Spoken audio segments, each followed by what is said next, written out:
Šlovė Dievui, šalom visiems, džiaugiuosi už šitą dieną, dėkoju Viešpačiui, kad vėl iš naujo toliau kartu renkamės gilintis į mūsų Viešpatės, mūsų gyvojo Dievo pažinimą. Dėkoju Dieve, dėkoju tau ir šiandien kartu su jumis noriu skaityti Mato 11 skyrių pabaigą. Ką Jėzus sako nuo 28 eilutės. Viešpats ir sako, kad šiandien sako mums, kad ateikite pas mane visi. Viešpats kviečia, ateikite pas mane visi, kurie vargstate ar esate prislėgti, ir aš jūs atgaivinsiu. Kaip nuostabu, Viešpats žino, kad gyvenimo kely, mūsų gyvenimo kely gali būti sunkumų, kad vargas kažkoks arba esate prislėgti. Sako, ir aš jūs atgaivinsiu. Ir ką mes ir nuolat ir pastoviai kalbam ir mokomės, kad mes patys žmonės turim ateiti pas Viešpatį. Tai yra ir kaip mes galim ateiti, būtent mąstydami ir skirdami laiką Viešpačiui, atnaujindami savo protą Viešpatės principais ir Viešpatės žodžiu. Ir toliau jisai sako, kad imkite ant savęs mano jungą ir mokykitės iš manęs. Vadinasi, Viešpats žinom, kad jis mus atgaivina. Jeigu esame prislėgti, vadinasi, turime emocinių, psichologinių sunkumų, Viešpats sako, ateikite pas mane. Jis sako, aš jūs atgaivinsiu. O hebrajų kalboje išgelbėsiu ir atgaivinsiu reiškia tą patį atstatysiu. Atstatysiu. Jeigu yra kažkas sugriuvę, kažkas netinkama, kažkas sugedė, Viešpats sako, aš tai atstatysiu. Bet mes turim žmonės ateiti.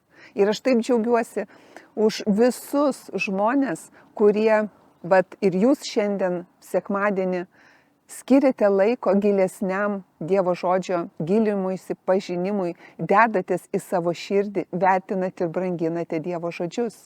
Tai reiškia patį Viešpatį. Nes Dievo žodžiai yra pats Viešpats, kurį vertinam ir branginam. Ir Viešpats dar sako, palaimintas yra žmogus, kuris mano žodžius labai mėgsta. Vadinasi, kuris labai myli patį Viešpatį. Ir šiandien esate jūs tie žmonės, kurie labai mėgstate Viešpatį žodžius. Jūs skiriate laiką, ateinate pas Viešpatį su įvairiausiom situacijom, įvairiausiais rūpesčiais. Ir mes mokomės atiduoti tai Viešpačiui. Ir kaip aš galiu atiduoti? Kaip faktiškai kažkaip, kaip telefonu nenustumsiu kažkokios problemos konkrečios, jeigu yra blogi santykiai vienas su kitu. Bet aš ką darysiu? Atnaujinsiu savo protą, mąstysiu. Ir mes suprantame jau tie, kurie ne pirmą laidą žiūrite, žinote, kad būtent mūsų mąstymas yra pagrindinis ginklas čia žemėje. Kaip mes nugalim įvairiausias situacijas, būtent atnaujindami savo protą Dievo žodžiu. Tai reiškia priimdami tai, ką Viešpats sako, tuo absoliučiai tikėdami ir taip gyvendami. Vienas dalykas klausydami, nes tikėjimas ateina tik iš klausimo ir klausimo Dievo žodžio. Tada mes tikime savo širdim, kad tai yra tiesa, įsitvirtinam tame ir mes elgiamės aplinkybėse. Ir tada keičiasi mūsų gyvenimas. Ir įsivaizduojat, kiek čia yra dalies mūsų žmonių, kiekvieno iš mūsų pasirinkimuose. Šiandien skiriam laiką Viešpatės pažinimui, ateiname pas Viešpatį. Ir jis mus atgaivina. Nes kodėl? Todėl, kad mes pildomės tuo, ką Viešpats sako. O Viešpats sako, kad aš šiandien tave laikau savo galybės dešiniai. Džiaukis Viešpatie, niekuo nesirūpink. Bet sako, malda su prašymu ir padėka tavo troškimas, tavo situacija man yra žinoma. Sako, tu nukreipk savo mintis Kristuje.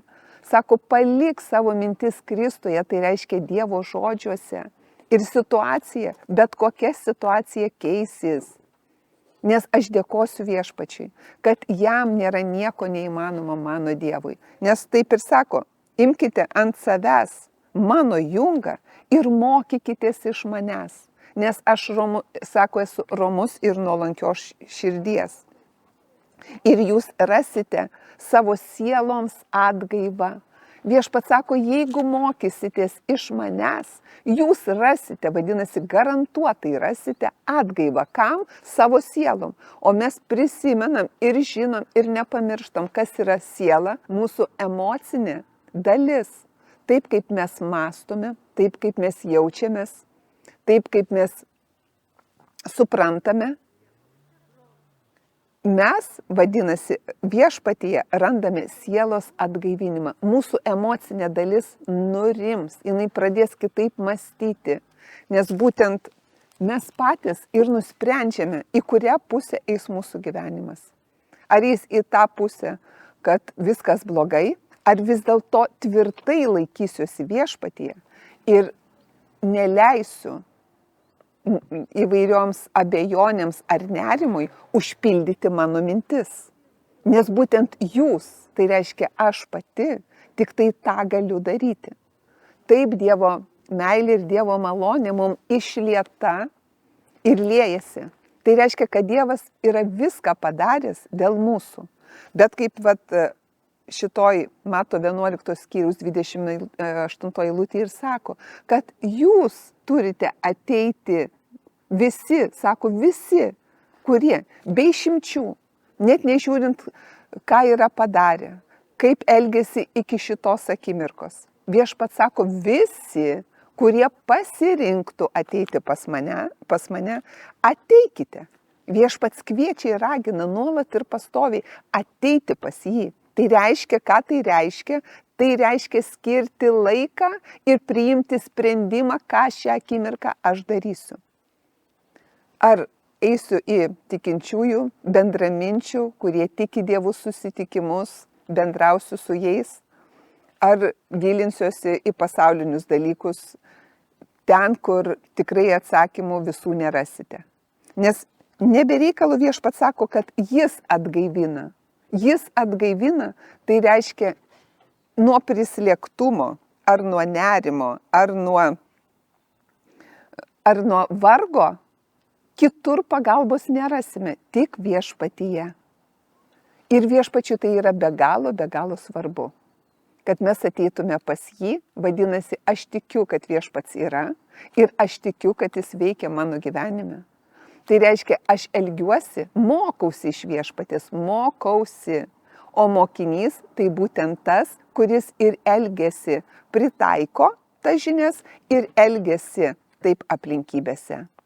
Tai mūsų kiekvieno ir yra tikslas nepasiduoti nerimui, baimėm, abejonėm, kad neformuotų tai, ką mato mūsų akis, kad neformuotų mūsų įsitikinimu. Nes mes prisimenam, kad viešpats sako, tai, ką mes matome, yra laikina. Ir apie tai, kaip laikina neformuoja ir neįtakoja mūsų gyvenimus, pakalbėsime kitose laidose.